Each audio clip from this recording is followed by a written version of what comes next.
You know, you have to say it really loud. So let's say it again. All aboard! All right, that was great.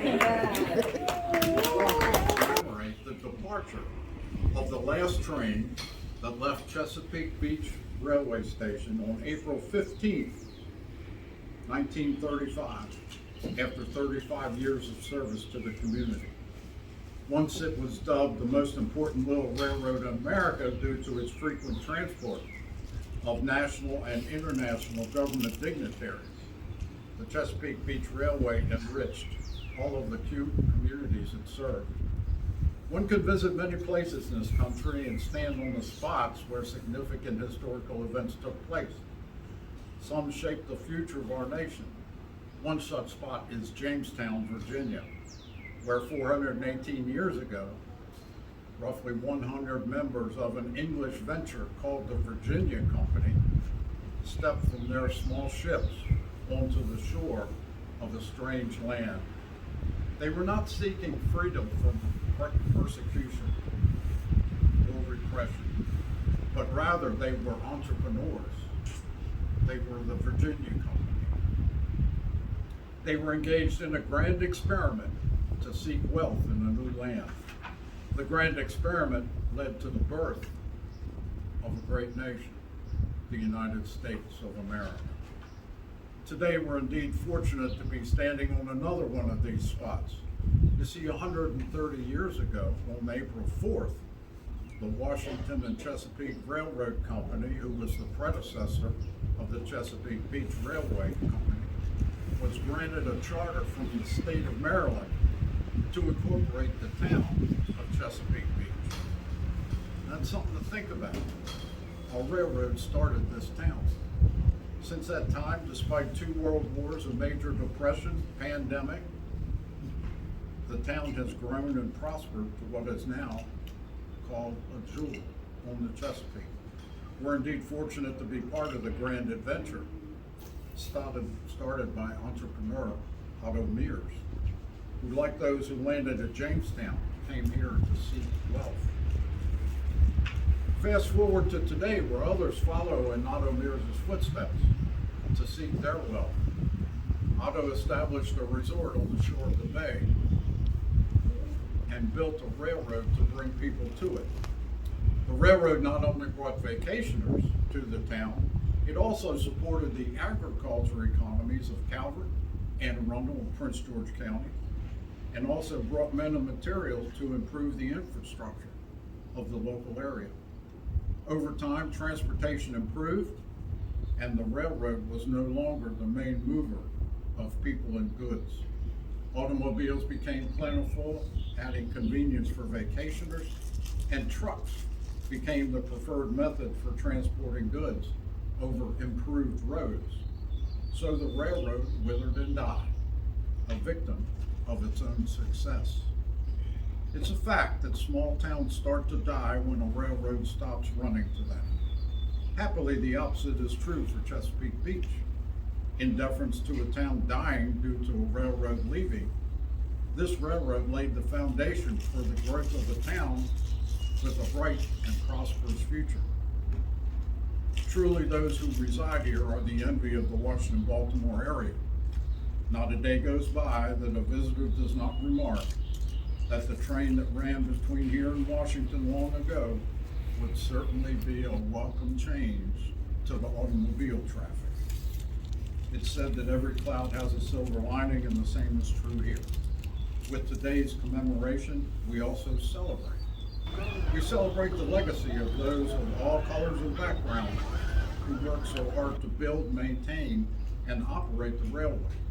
Some railroad workers were local folks like conductors Catterton and Long, and railroad maintenance worker Roland Morcell. Others also came from afar to participate in this adventure. One does not have to look far to see their work, which a lot of is still visible today, and some of it's been enhanced. Our stunning rail trail is enjoyed by so many people from all walks of life. So today we also celebrate the vision and action of not only our forefathers, but our contemporaries. We celebrate those in service in state and local government and folks who work so hard every day to make Chesapeake Beach and Calvert County a wonderful place it is. We're also grateful to those who've carried on family traditions, like the Donovan and Abner families, who chose to stay here and invest their time and their wealth instead of moving away. Just standing here, we can see that Otto Mears' dream continues to become a reality. We see the Donovan family carrying on Gerald Donovan's and Otto Mears' dreams of creating a world-class resort. And on the other side of 261, we see Bobby Abner expanding his seafood restaurant to accommodate many more visitors. So Otto's dream continues. We celebrate those who invested their time and treasure that allowed us to renovate and invigorate our museums so we can better share the railroad and town stories. We celebrate the staff and volunteers who keep the museum alive and thriving. And most importantly, we celebrate the public who visits us to take a break from today, to go back in time and reflect on an era when life was simple, and all the while, they get to learn something new. So now it's time for us to move on. Conductor John and I will be announcing the departure of the last train on time by announcing loudly, all aboard, on the count of 3. Everybody. 1, 2, 3. All aboard! There you go. 2 whistles. Now the way we commemorate the passing of an era with the sounding of our station's engine bell. 1 ring for each year of service. I think I can do this. Please correct me if I lose count. I would have pointed to you.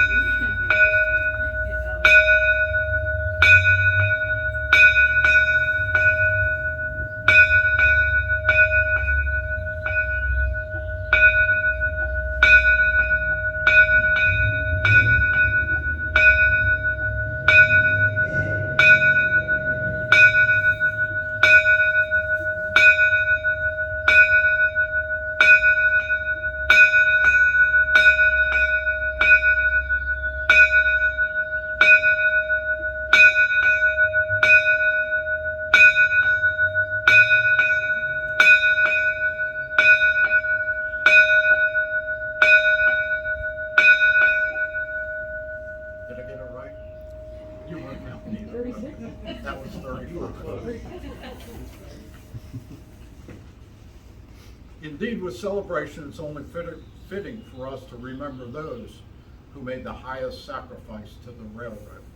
On July 2nd, 1900, on a blind curve not far from the end of what's now the Chesapeake Beach Rail Trail, local train 101, which left Chesapeake Beach for Washington, that cab right there, collided head-on a blind curve with the Washington Express train. That cab right there. The engine crew of train 101, seeing the impending collision, remained at their stations in the cab, holding the brakes to bring their train to a stop in order to lessen the impact.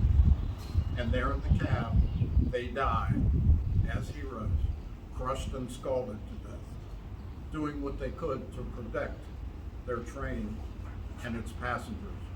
So please join me in silence to honor Engineer Frederick Mayer and Fireman Charles Zier. Rest in peace, gentlemen. We will never forget you. Thank you all for coming. This is the end of the ceremony.